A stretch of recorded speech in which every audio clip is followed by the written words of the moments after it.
What's happening, High Steppers? I hope everybody is staying safe and staying healthy. Um, Today is Tuesday, and today is a day of appointments for me. So I actually had to take the day off from work to be able to go to my various appointments. I already have gone through um, two different ones today. I had my very first one around 8:30 this morning, and that one went relatively well. I was a little apprehensive because I was meeting a new doctor and a new nursing assistant um, for the first time. And y'all, even those of you who are new, y'all already know that I get a little nervous around having to meet new doctors. I take a little bit longer to trust them. Um, and that's why once I find a doctor who knows me and knows my history and knows how to help me and treat me, I tend to become a little clingy, even though I don't like clinginess. I really don't, but I tend to cling on to them as long as I possibly can, um, unless they have to move or retire or whatever the case may be.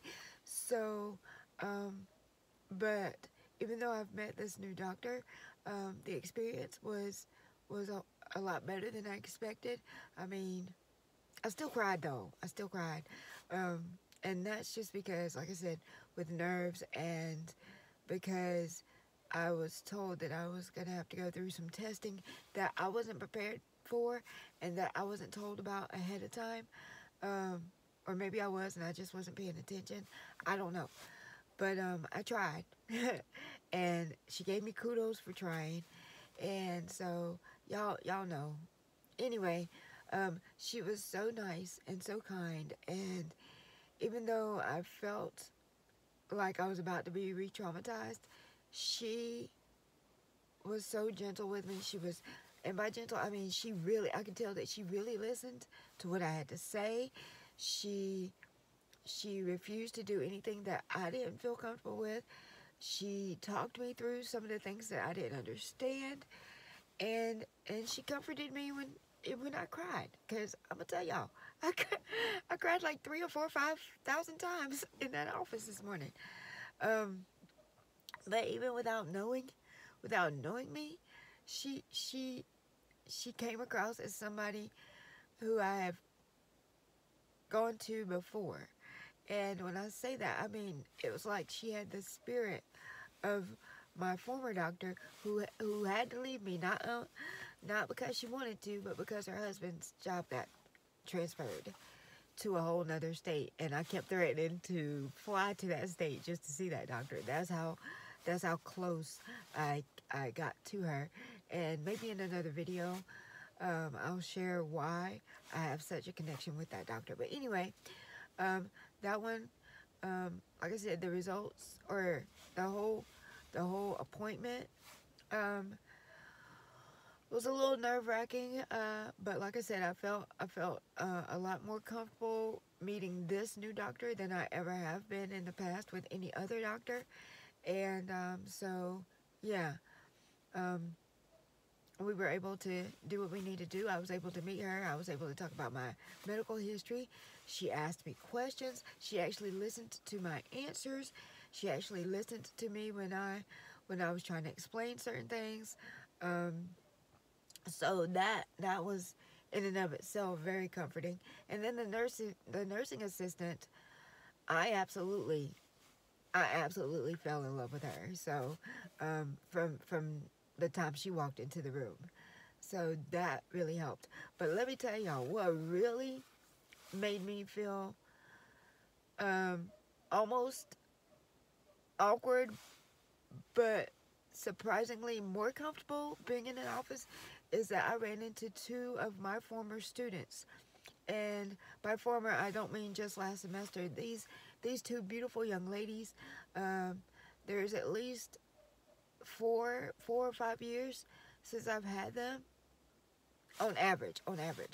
Um, but one who I know for sure because we follow one another on Instagram, but she immediately ran up to me and gave me a hug and stuff. And I I always forget how tall she is until I meet her, or maybe I just realize how short I really am.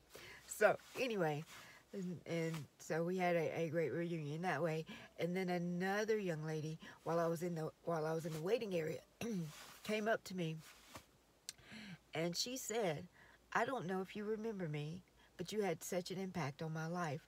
And I looked at her, and because we had masks on, I saw, of course I saw her eyes, and her eyes looked really familiar. And then as soon as she pulled her mask down to where I could see her entire face, I melted. I recognized her immediately.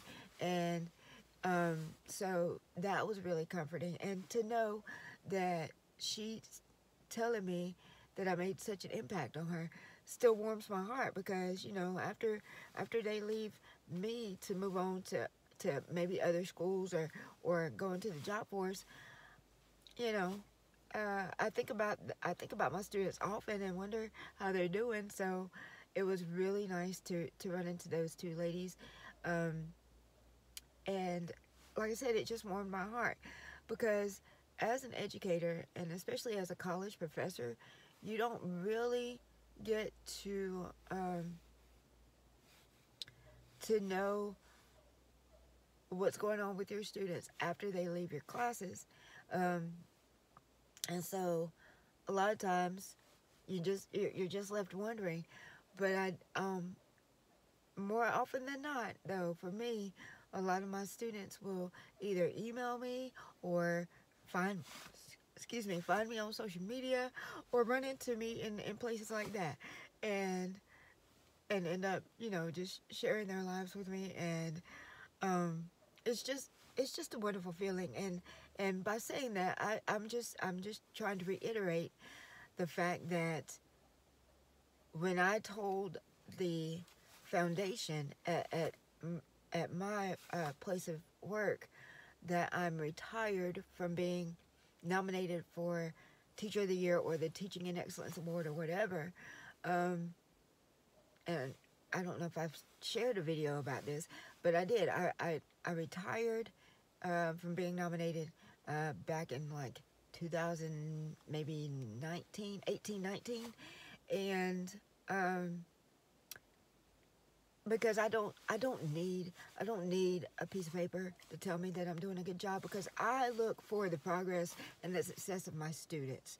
And as long as they're doing that, and as long as they're learning, even if somebody fails my class, if they learned something from my class that they can carry on into their everyday lives, then I've done my job. And like I said, I don't need that reassurance of a piece of paper and the outward recognition. Um, and so these two interactions just reiterated that thought. And so the ironic thing was that even though I had said that I was retired, um, uh, like a year or so ago, it might be a little bit longer ago than that.